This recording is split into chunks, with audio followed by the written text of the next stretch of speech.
Alright, I got my bike check today. I've got We the People versus bars. I think they're an 8-inch rise. They are a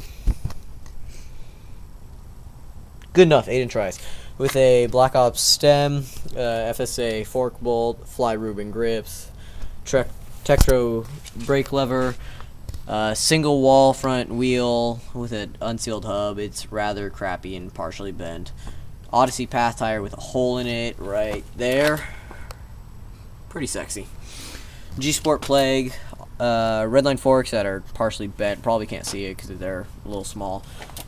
Nobody buys cable guides for $5. Everybody uses zip ties because I'm dialed. Got device frame from like '06 because I'm awesome. Redline monster cranks, Odyssey twisted PCs. These were limited edition. They turned purple in the sunlight actually. Eastern sprocket just turned inside out. Don't mind that. Eastern bottom bracket, 19 millimeter.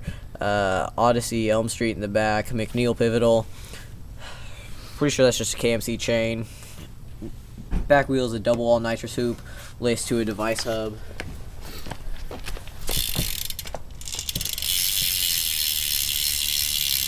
Sounds pretty nice. I'm pretty happy with it. In all honesty, it's pretty much a great back wheel. Odyssey slim by 4s. They're clear. Running in a gyro. That's about it. G Sport Plagues because I can't grind. Thanks.